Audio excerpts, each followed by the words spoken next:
What if one of the most powerful nations in the world began as a scattered collection of struggling colonies?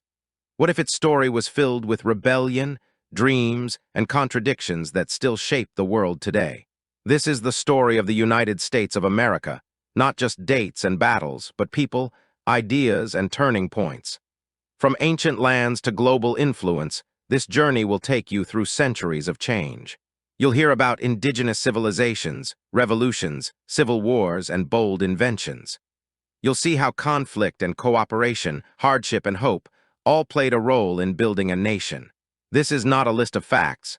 It's a story told in clear English to help you improve your understanding while experiencing real history. So listen closely, because the story of the United States is not just about one country. It's a story about the human struggle for freedom, identity, and a better future. Have you ever wondered what the land we now call the United States looked like before it became a country? Before cities, before borders, before the stars and stripes. There were stories, people, and civilizations already living and thriving across this vast and beautiful land. Long before the first European ship reached the American coastline, this land was home to millions of indigenous people. They had lived here for thousands of years, building complex societies, rich cultures, and strong communities from coast to coast. From the forests of the Northeast to the deserts of the Southwest, each tribe had its own way of life. They spoke hundreds of languages, practiced unique traditions, and formed deep spiritual connections to the land. The Iroquois in the East built large villages and longhouses, organizing themselves in a democratic system where leaders were chosen by the people. Farther west, the Lakota hunted buffalo across the Great Plains, following the herds as the seasons changed. In the Southwest, the Hopi and Navajo peoples created homes in the cliffs and desert valleys, using stone and adobe to build dwellings that still stand today.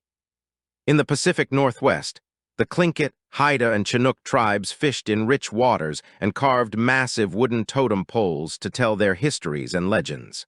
Each region was unique, yet all indigenous peoples shared a common belief. The earth was not something to own, but something to respect and live with. They saw rivers as sacred, mountains as powerful spirits, and animals as their relatives. But change was coming. Across the Atlantic Ocean in Europe, people were searching for new routes to Asia, for gold, for land, and for something unknown. In 1492, an Italian explorer named Christopher Columbus set sail under the Spanish flag. He believed he could reach Asia by crossing the Atlantic, but instead he landed in the Caribbean, on islands that are now part of the Bahamas and other nearby nations. Though he never stepped foot on what is now the United States, his journey opened the door for more European exploration. Soon after, ships from Spain, France, and England began arriving on the shores of North America. Spanish explorers moved through the South and Southwest. They established missions, searched for gold, and often clashed with the indigenous peoples who lived there. In 1565, the Spanish founded St. Augustine in Florida. It's the oldest continuously inhabited European settlement in what is now the United States. Meanwhile, French explorers traveled down rivers and deep into forests. They established trading posts and alliances with native tribes, especially in the Great Lakes region and along the Mississippi River. But it was the English who would leave the biggest mark. In 1607, they founded the first permanent English settlement in Jamestown, Virginia. Life in Jamestown was hard. The colonists faced disease, hunger, and conflict with the local Powhatan people, who had lived in the region for generations. The English didn't always understand the native way of life. They often saw the land as something to conquer, rather than something to share. Still, trade and communication between settlers and Native Americans did happen. One of the most famous early relationships was between the English and a young Powhatan girl named Pocahontas. Her story has been told in many ways, some true, some more legend than fact, but her connection to the Jamestown settlers symbolized early efforts at peace and cooperation. Other times, these meetings between two worlds were far less peaceful. As more settlers arrived, they began to take more land. Native communities were pushed back, their hunting grounds reduced, and their way of life disrupted. In 1620, just 13 years after Jamestown, a second group of English settlers arrived in present-day Massachusetts. These were the Pilgrims, and they came not for riches, but for religious freedom. They founded Plymouth Colony, and their first year was difficult. Many died from illness and cold. According to tradition, the Wampanoag people helped the Pilgrims survive, teaching them to grow corn and find food in the new land. The first Thanksgiving is said to have taken place in 1621 as a celebration of their harvest and cooperation. But like in the South, peace would not last. As the English colonies grew, so did tensions with Native Americans. The newcomers built towns, farms, and roads, slowly replacing the forests and open lands that native peoples had used for centuries. The clash of cultures, one based on expansion and ownership, the other on balance and respect, led to misunderstandings and violent conflicts. One of the earliest large-scale wars between settlers and native tribes was King Philip's War in 1675. It was brutal and left thousands dead on both sides. The man known to the English as King Philip was actually a Wampanoag leader named Metacom. He had once tried to live in peace, but as more land was taken and his people suffered, he chose to fight. This war changed everything. Afterward, the power of many native tribes in New England was broken, and yet, even with such loss, indigenous peoples never disappeared. They resisted, adapted, and found new ways to protect their traditions.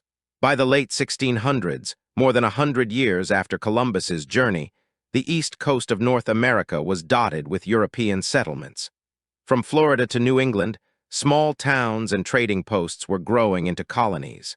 But this was just the beginning. The story of the United States had not yet begun, but the foundations were being laid. The land was rich with stories, some ancient, some just starting. The people who had always lived here were being forced to share their home with those who came across the ocean. These early years were marked by exploration, survival, and the first sparks of conflict that would later shape a nation. Before there were presidents, or independence, or a flag flying above a White House, there were rivers, forests, tribes, and strangers trying to understand a new world. The meeting of these cultures created something powerful and tragic. It began a story that still continues today, of land and people, of freedom and struggle, of dreams and consequences. And as we move forward in this journey through history, we must remember those who were here first. Because to understand America, we must first understand the deep and often painful roots from which it grew. By the early 1700s, the east coast of North America was lined with growing British colonies. From New Hampshire in the north to Georgia in the south, 13 distinct colonies had been established. Each colony had its own identity, shaped by geography, beliefs, and settlers' goals. Some focused on farming and trade, while others were deeply religious communities hoping to build a better society. In the north, New England colonies like Massachusetts and Connecticut were influenced by Puritan values.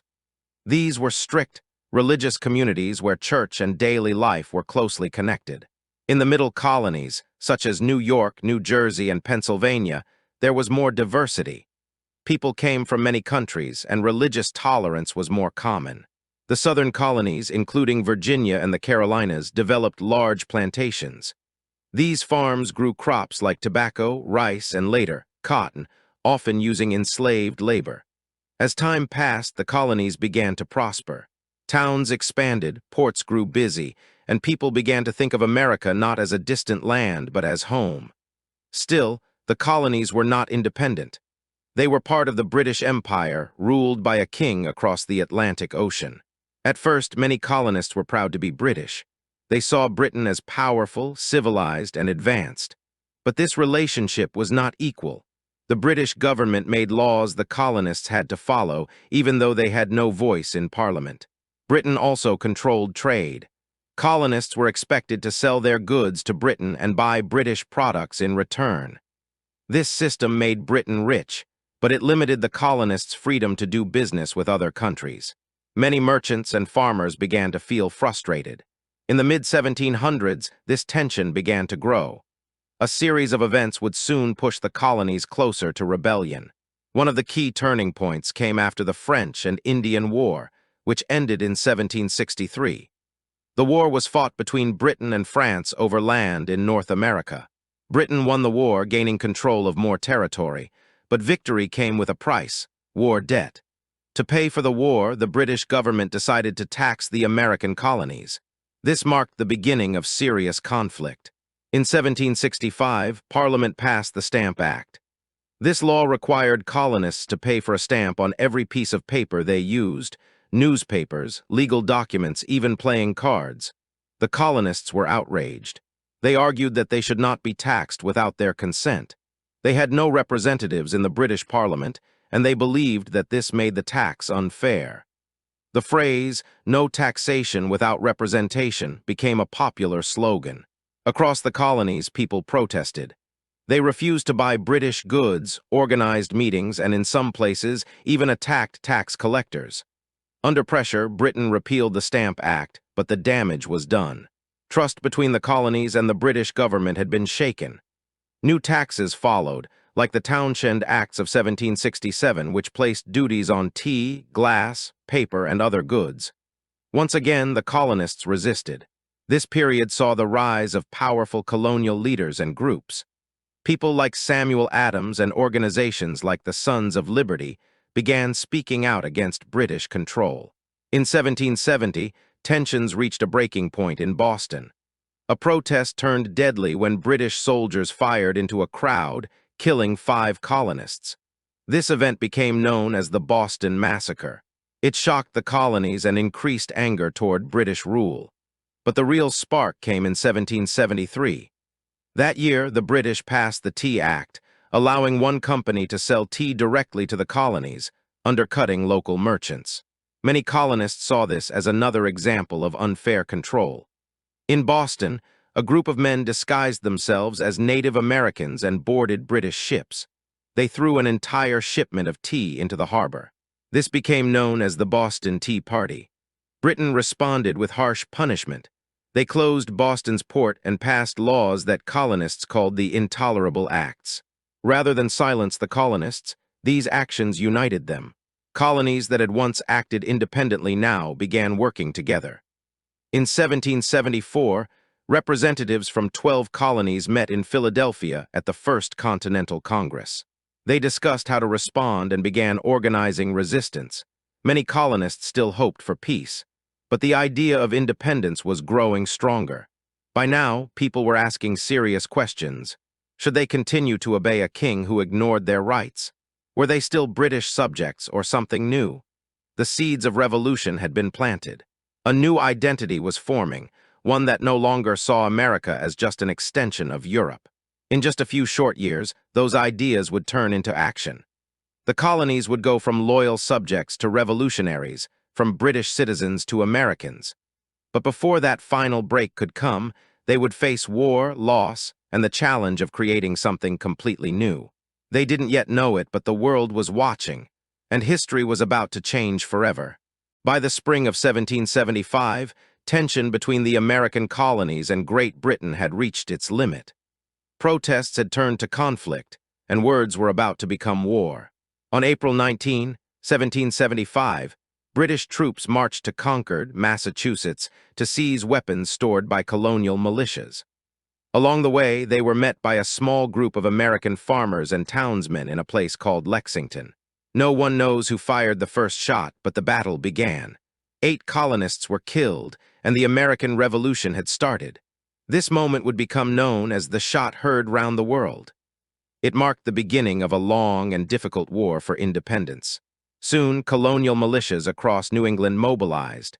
Volunteers came from towns and villages, ready to fight for their rights and freedoms. These fighters were not professional soldiers. They were blacksmiths, teachers, farmers, and merchants, armed with determination more than training. Just weeks later, in June 1775, the two sides clashed again at the Battle of Bunker Hill. Although the British won, they suffered heavy losses. The message was clear. The colonists were not going to give up easily. They were ready to fight for their future. At the same time, delegates from the colonies gathered in Philadelphia for the Second Continental Congress. They appointed George Washington, a respected leader from Virginia, as the commander of the Continental Army. Washington was calm, steady, and brave. He took command of an army that was poorly equipped and barely trained. Yet he believed deeply in the cause. Under his leadership, the fight for independence became more organized. Still, not everyone in the colonies wanted war. Many hoped for peace and reconciliation with the British Crown. But as battles continued and British forces increased, hope for compromise faded. The desire for independence began to spread. In early 1776, a pamphlet called Common Sense was published by Thomas Paine. It made a bold argument: the colonies should break free from Britain and govern themselves. Paine's words were simple and powerful. He wrote for the common person, not just for politicians. His message reached thousands and inspired many to support independence. Within months, the idea moved from discussion to decision. On July 4, 1776, the Continental Congress adopted the Declaration of Independence. Written mainly by Thomas Jefferson, the document explained why the colonies were breaking away from Britain. It declared that all men are created equal, with rights to life, liberty, and the pursuit of happiness. It said that when a government no longer protects those rights, the people have the right to change it. With these words, the colonies officially became the United States of America. But the war was far from over. The British responded with force, sending thousands of troops and powerful naval ships to crush the rebellion. In the early years of the war, American forces struggled. They lost battles in New York and had to retreat across New Jersey. At times, it seemed the cause might fail, but Washington refused to give up. In the winter of 1776, he made a bold move. On Christmas night, he led his troops across the icy Delaware River and surprised the enemy in Trenton, New Jersey. This daring victory lifted American spirits. It showed that the Revolution was still alive. As the war continued, help arrived from abroad. France, seeing a chance to weaken Britain, joined the American side. French soldiers, supplies, and naval power made a huge difference. Leaders like the Marquis de Lafayette came to fight alongside American troops. Other countries, including Spain and the Dutch Republic, also offered support. The conflict had become an international war. Meanwhile, American forces used clever tactics. They avoided large, direct battles and focused on smaller attacks, using their knowledge of the land. Over time, British forces grew tired and stretched thin. The war dragged on longer than they expected. In 1781, everything changed at the Battle of Yorktown in Virginia. British General Cornwallis found himself trapped by American and French troops on land and the French Navy at sea. After weeks of fighting, he surrendered. It was the final major battle of the war. Though small battles continued, the war was essentially over. The British had lost control of the colonies. In 1783, the Treaty of Paris was signed. Britain recognized the independence of the United States. After 8 long years, the American Revolution had succeeded. A new nation had been born, but the end of the war was only the beginning of the American story. The young country faced many questions. How would it govern itself? What kind of laws would it create? The fight for freedom had united the colonies, but now they had to build a future. And though the revolution brought hope to many, it did not bring freedom to all. Slavery still existed. Native American lands were still being taken. Women had few rights. The ideals of liberty and equality were powerful, but they were not yet fully realized. Still, the revolution marked a turning point. The United States had shown that ordinary people could rise up, demand change, and build a new kind of government. A government based not on kings or empires, but on the will of the people. And that idea, though imperfect at first, would continue to grow, challenge, and shape the world. After winning independence, the United States faced its next great challenge: how to govern a brand new country. The war was over, but the hard work of building a nation had just begun. 13 former colonies had become 13 states, each with its own government, laws, and identity. They were united in name, but divided in many ways. In 1781, the first attempt at creating a national government came in the form of the Articles of Confederation. This system gave most power to the states and left the central government weak. Congress could not collect taxes, enforce laws, or regulate trade. It was more like a loose friendship than a strong nation. At first, many people liked this arrangement. After all, they had just fought a war against a powerful government and did not want to create another one. But it soon became clear that the Articles of Confederation weren't working. The country needed leadership, structure, and the ability to solve problems that affected everyone. Economic troubles, border disputes, and unrest, including a farmers' rebellion called Shays' Rebellion, showed the need for change. In 1787, leaders from 12 states met in Philadelphia to fix the government. What they created would become one of the most important documents in history. Instead of fixing the old system, they wrote a new one, the United States Constitution. It was a bold and lasting framework for how the country would be run. The Constitution created three branches of government: legislative, executive, and judicial. Each had its own powers and could check the others to prevent any one part from becoming too powerful. The legislative branch, or Congress, would make laws. The executive branch, led by the president, would enforce them. And the judicial branch, led by the Supreme Court, would interpret the laws and ensure they followed the Constitution. Some people feared this new government would be too strong. To gain support, the founders promised to add protections for individual rights. In 1791, the first 10 amendments were added to the Constitution. These became known as the Bill of Rights. They guaranteed freedom of speech, religion, the press, the right to a fair trial, and other basic freedoms. These ideas would inspire people around the world. In 1789, George Washington was elected the first president of the United States. He took office in New York City, which was then the capital. Washington was admired for his honesty, humility, and leadership. He chose not to become a king, even though some people wanted to give him great power.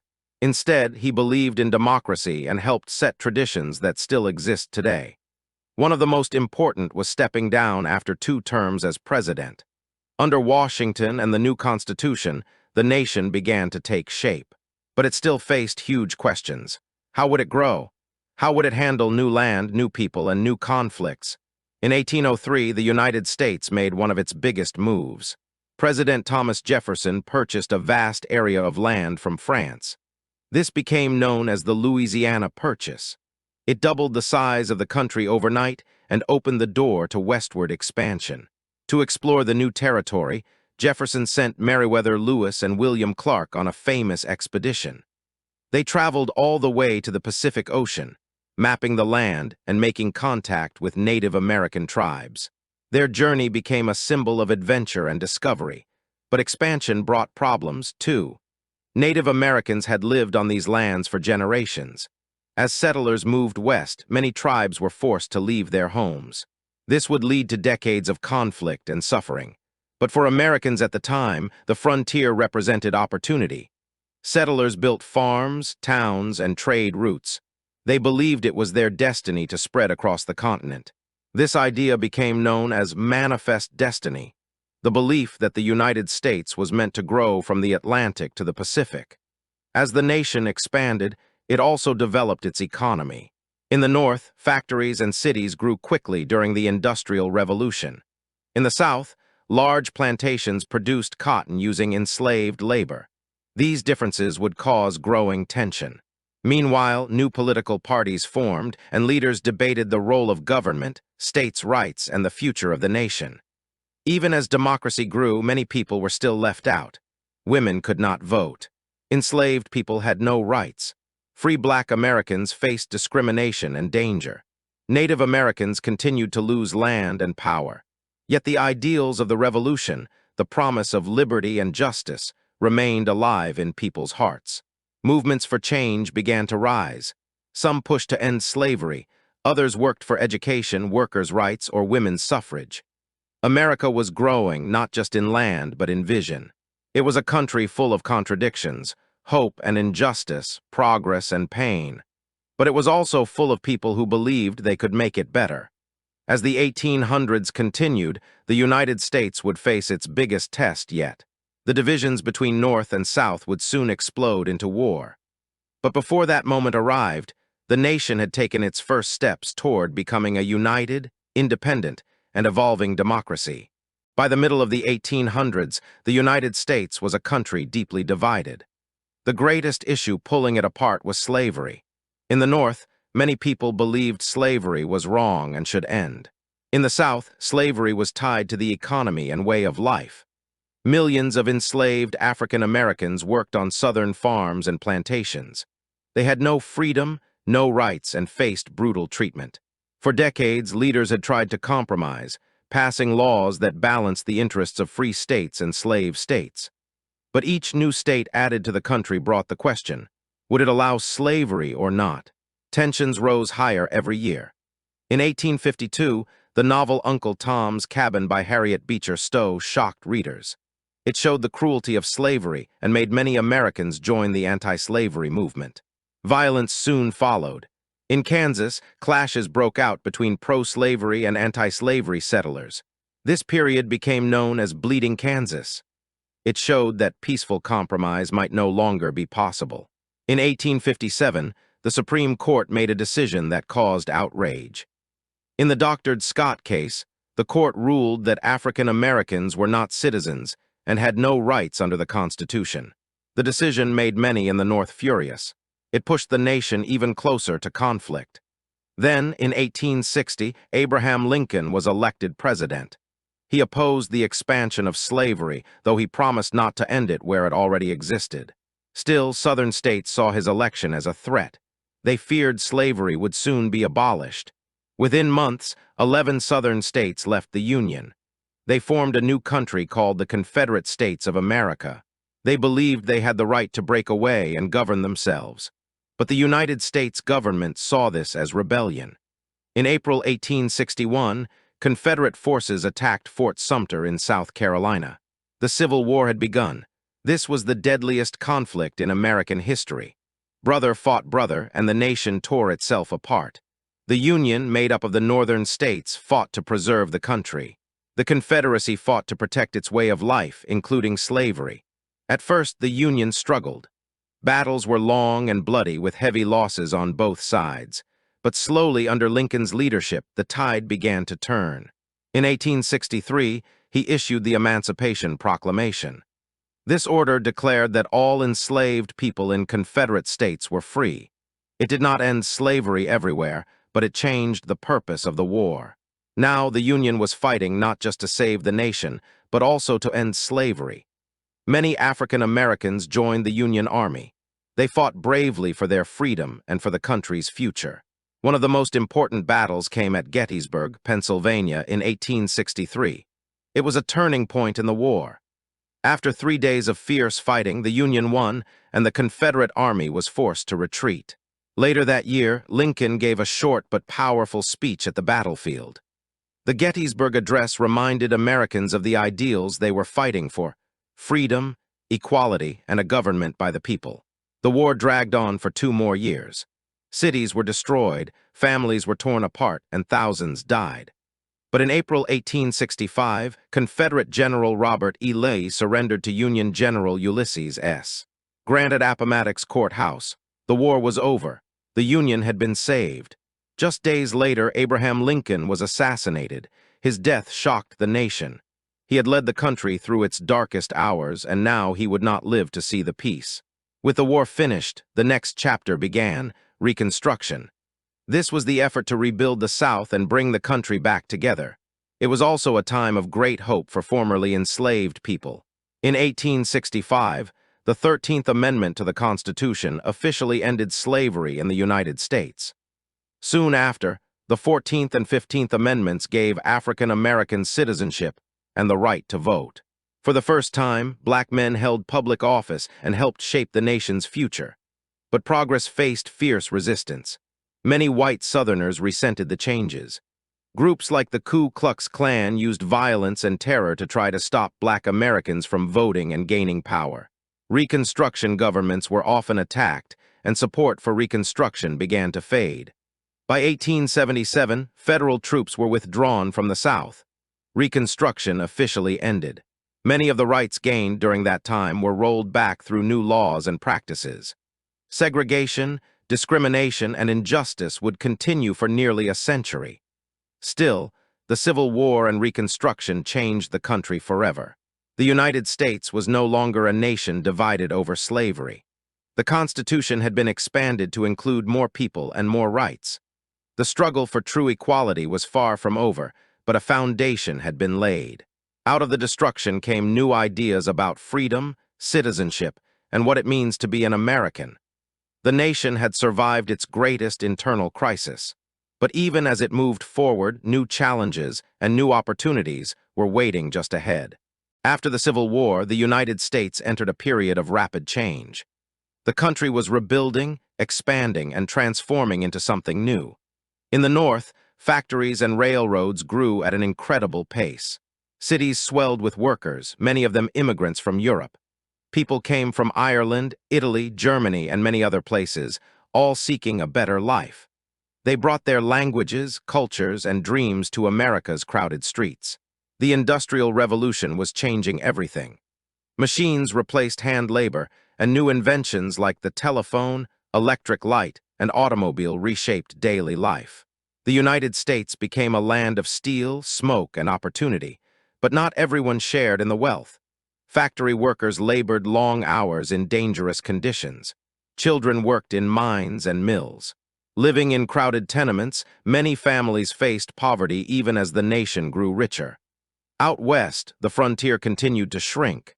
Railroads crossed the continent, connecting the Atlantic to the Pacific. New towns appeared overnight, and settlers pushed deeper into Native American lands. The government forced native tribes onto reservations. Battles were fought, treaties were broken, and traditional ways of life were destroyed. By the 1890s, the western frontier was considered closed. The age of cowboys, wagon trains, and open land had ended. At the same time, the U.S. was beginning to look beyond its own borders. In 1898, the country went to war with Spain. This conflict, known as the Spanish-American War, lasted just a few months. The U.S. emerged with new territories, including Puerto Rico, Guam, and the Philippines. America was becoming a global power. It now had influence far beyond its shores. In the early 1900s, new ideas swept the country. Reformers fought for safer workplaces, cleaner cities, and better education. This era, known as the Progressive Era, brought many changes.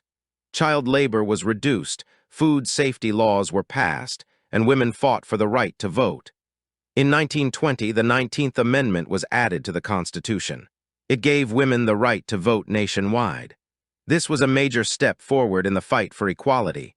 But just as progress seemed unstoppable, the world was pulled into chaos. In 1914, World War I broke out in Europe. At first, the U.S. stayed neutral. But in 1917, after attacks on American ships and other events, the country entered the war. American soldiers, known as doughboys, fought alongside British and French forces. The war ended in 1918 with the Allies victorious. The U.S. returned home, hopeful for peace. But the 1920s brought both celebration and warning signs. It was the age of jazz, cars, radios, and roaring business. But not all was well beneath the surface. In 1929, the stock market crashed. The Great Depression began. Banks failed, businesses closed, and millions of Americans lost their jobs. Families stood in food lines, farmers lost their land, entire towns suffered. President Franklin D. Roosevelt responded with the New Deal, a series of programs to help people and rebuild the economy. It gave hope, jobs, and reform. But recovery was slow and painful. Then, in 1939, another world war began. World War II would become the most destructive conflict in human history. After the attack on Pearl Harbor in 1941, the U.S. joined the Allies against Nazi Germany, Fascist Italy, and Imperial Japan. American factories shifted to war production. Soldiers were sent across the globe. On beaches, in jungles, in frozen forests, they fought and died for freedom. In 1945, the war ended. The U.S. had played a key role in the victory. It had also dropped 2 atomic bombs on Japan, ending the war in the Pacific and introducing a terrifying new weapon to the world. After the war, the U.S. emerged as a global superpower. Its economy was strong, its military unmatched, its influence worldwide. But the victory was followed by a new kind of war, the Cold War. For decades, the U.S. and the Soviet Union competed for power and influence without fighting directly. They built nuclear weapons, sent spies, and raced to space. In 1969, the U.S. put a man on the moon. It was a symbol of American innovation and leadership. At home, however, deep challenges remained. African Americans continued to face segregation, violence, and inequality. Leaders like Martin Luther King Jr. led peaceful protests for civil rights. In the 1960s, new laws were passed to end legal segregation and protect the right to vote. It was a major step forward, but the fight for justice was not over. The Vietnam War, political scandals, and economic troubles tested the country's strength. Still, the U.S. pushed forward. It welcomed new waves of immigrants from Asia, Latin America, and Africa. Technology exploded, from computers to the internet. American music, movies, and culture spread around the globe. By the end of the 20th century, the U.S. stood at the center of a changing world. In 2001, the nation faced another great tragedy, the terrorist attacks of September 11. Thousands of lives were lost, and the country launched new wars abroad. Security tightened. The world changed. Yet through all its struggles and triumphs, the U.S. remained a place of invention, debate, and reinvention. Today, the United States is one of the most diverse countries in the world. It is home to over 300 million people from all backgrounds and beliefs. Its story is far from perfect, filled with pain and progress. But it is a story of resilience, of people who keep working toward a more perfect union. The United States began as an experiment in freedom, and that experiment continues, with each generation writing a new chapter in the American story. From quiet forests to crowded cities, from rebellion to innovation, the story of the United States is still being written. Every generation faces new challenges, and every voice helps shape what comes next. What began as a fight for independence grew into a search for equality, progress, and purpose. It is a nation built by immigrants, strengthened by diversity, and driven by powerful ideas, though not always lived out perfectly. Understanding its history means understanding its people, their choices, their struggles, and their dreams. Thank you for listening to this story. We hope it helped you not just learn English, but also connect with a deeper understanding of the world. If you enjoyed this, let us know in the comments and tell us what story you'd like to hear next. Don't forget to like, subscribe, and turn on notifications, so you never miss a chance to learn through story.